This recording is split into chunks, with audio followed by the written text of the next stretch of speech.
The Malays were once the most powerful commercial group in Southeast Asia, spanning dozens of sultanates across Sumatra, the Malay Peninsula, southern Thailand, and Borneo. Their vast wealth supported a thriving community of artisans, including many talented silversmiths and goldsmiths.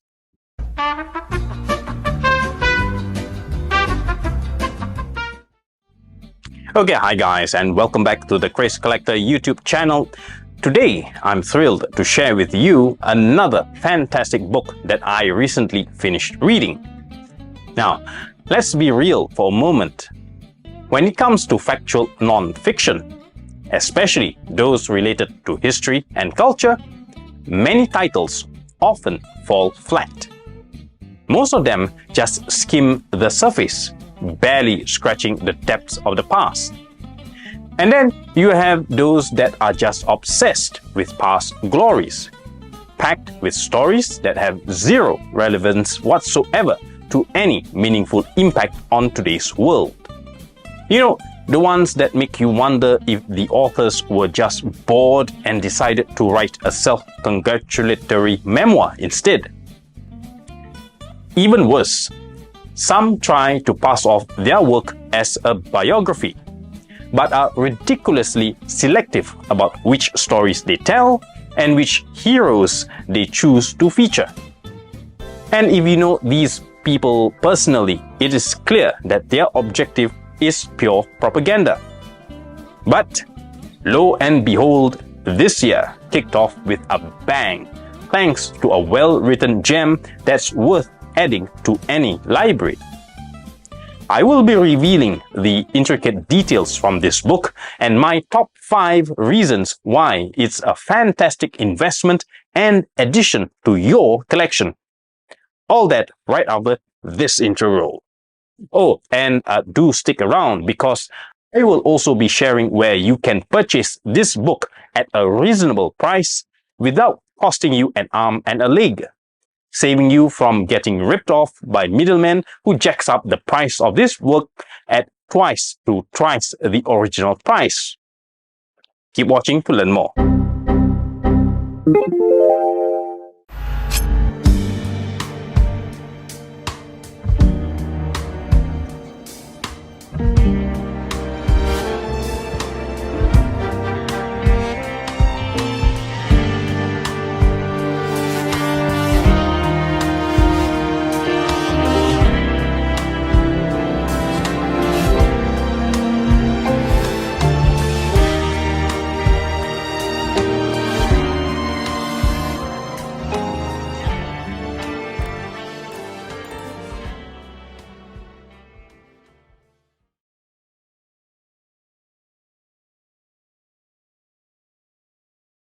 Hey, if we are meeting for the first time, my name is Khairi Johari, better known as Pak Jofe, the Keris Collector from Singapore, your personal guide into the fascinating world of the Keris and its collecting culture.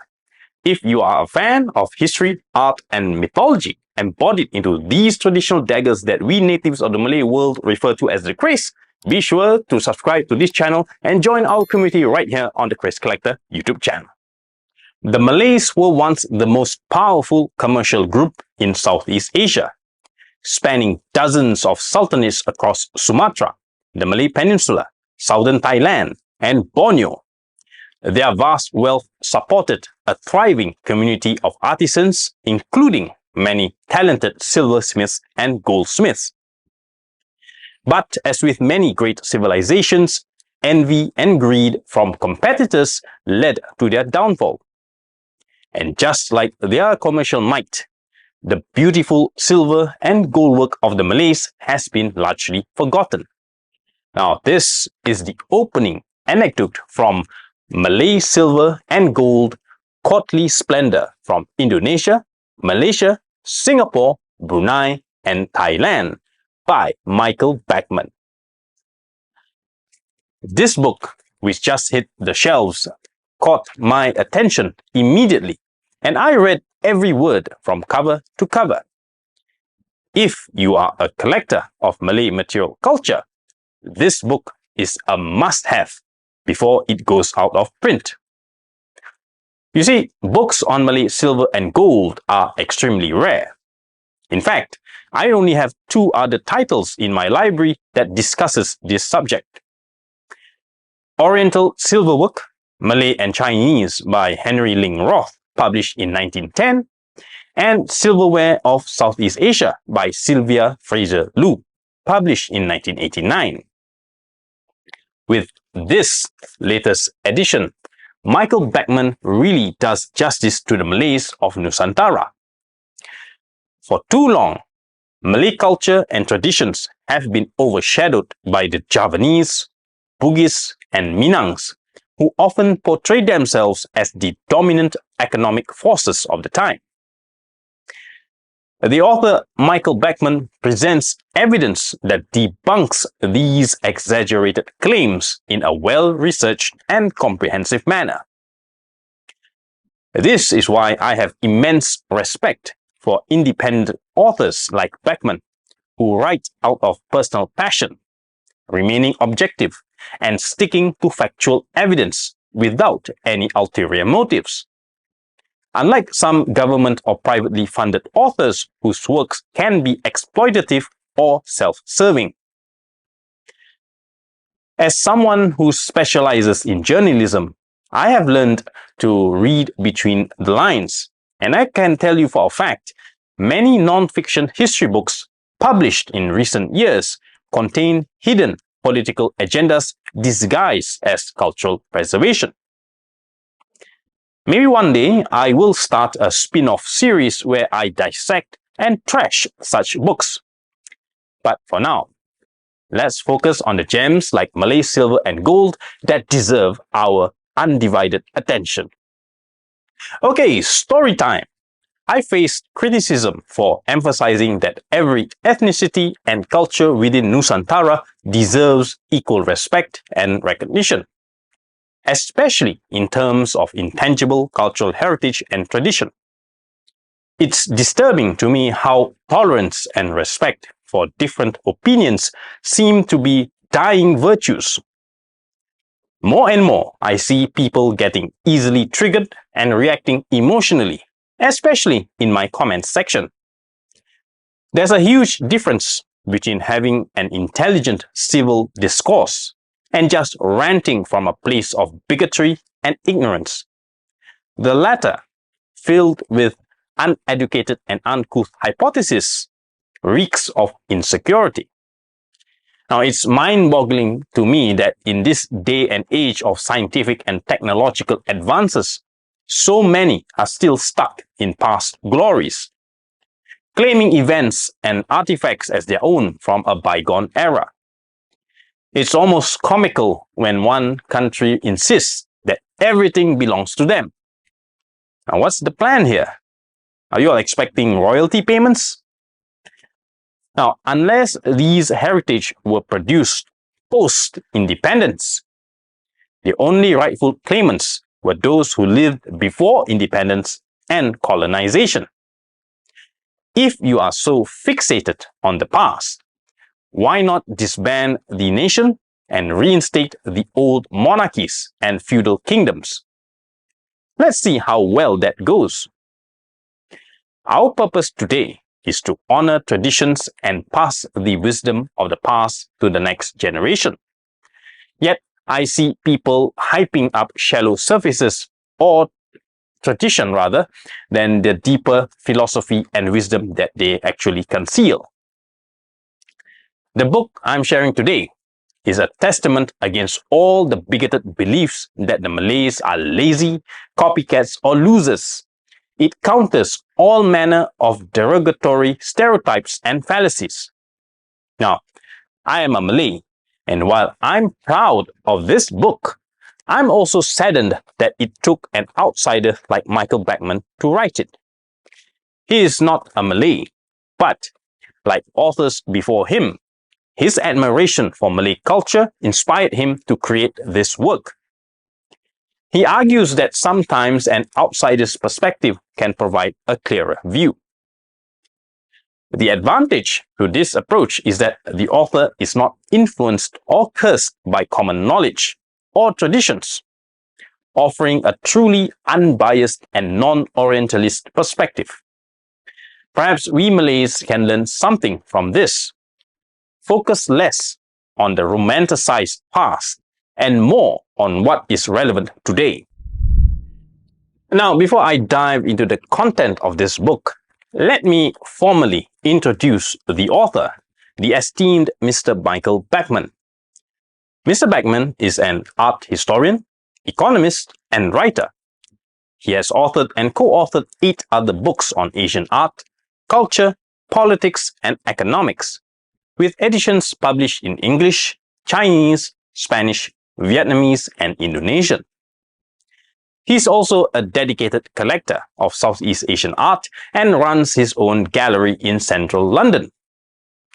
His gallery has supplied many museums and private collectors worldwide, myself included, with exquisite pieces. Backman has lived in Australia, Indonesia, and France. He holds a first-class honours degree in economics and is an elected fellow of the Royal Asiatic Society. He is a renowned expert in Asian art and material culture, known for his meticulous research and in-depth knowledge. His passion for the subject matter shines through in every page of this book. Michael Backman embarked on this project to address the misunderstandings and gaps left by earlier works. As I have mentioned earlier, the last major book on this topic, published in 1910 by Henry Ling Roth, was flawed due to its limited scope and inaccuracies. According to Backman, there has never been a comprehensive book on Malay silver and gold. Many items were misidentified and true Malay artifacts were often overlooked. Backman also clarifies that his book is about the Malay people, not just those from Malaysia. You see, the Malay world spans multiple regions, including Sumatra, Borneo, southern Thailand, and even influences as far as southern Yemen. Each of these areas contributes to the rich tapestry of Malay silver and gold craftsmanship. Backman's research was meticulous. He discovered valuable information in unexpected places, such as an old Malay English dictionary filled with terms related to silver making. Specifically, Wilkinson's 1901 dictionary was a treasure trove, containing forgotten terms and detailed descriptions crucial to understanding the craft, to which I also own a copy in my library. Now, Backman's book isn't just a catalogue. It includes controversial new theories. He challenges previous attributions and sheds light on the sophisticated craftsmanship of the Malays. For instance, he argues that some silver attributed to Riau was actually made by Chinese silversmiths in Singapore. Additionally, Malay artisans' skills were far more advanced than previously thought. Backman believes his book will surprise many in the Malay community. As modernity takes hold, many have forgotten their rich heritage. This book is richly illustrated with over 400 color photographs, many of which have never been published before. The images are stunning and allow readers to appreciate the intricacy and beauty of Malay silver and gold pieces up close. One of the most compelling chapters for me, which earned this book a special place on my shelf of books on traditional Malay weaponry, is about the Malay kris and other weapons for royalty. Backman explains that these daggers aren't just weapons, but symbols of power, spirituality, and cultural identity. The chapter is filled with fascinating stories and beautiful images that bring these objects to life. Michael Backman's Malay Silver and Gold is a monumental work that reconnects us with the splendor of Malay craftsmanship. Hey, if you have learned something new from today's video, do have a care and remember to subscribe, like and share if you would. Your support will help this video reach out to other kris enthusiasts out there and will be helping them to discover and explore the many interesting facets of kris collecting in future videos. Do leave your thoughts and feedback in the comment section below. Together, let's weave the future of kris collecting. So, in conclusion, here are my top 5 reasons why you should buy Malay Silver and Gold Quarterly Splendour from Indonesia, Malaysia, Singapore, Brunei, and Thailand by Michael Backman. Number 1. In-depth content.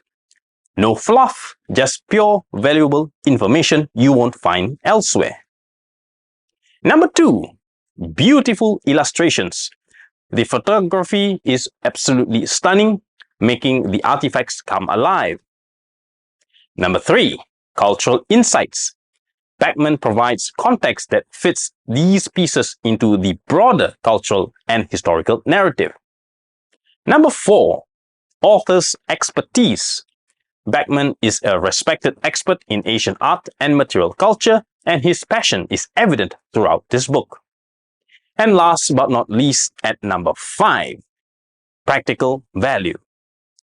Whether you are a collector, a student, or just love learning about different cultures, this book is an incredible resource.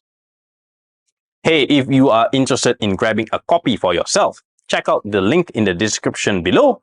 Do get it before it's gone and out of print, and you will thank me later for this. Also, do note that the link in the description is an affiliate link. And this means that if you do get a copy of this book from my provided link, I will get a small commission from the related platform. It is not much, but it will help me to build up a fund for the production of more exciting videos in future. If you missed my previous video on how to choose a good kris, check out that video right here. Until my next video, stay curious, start exploring, and keep the legacy of the kris alive.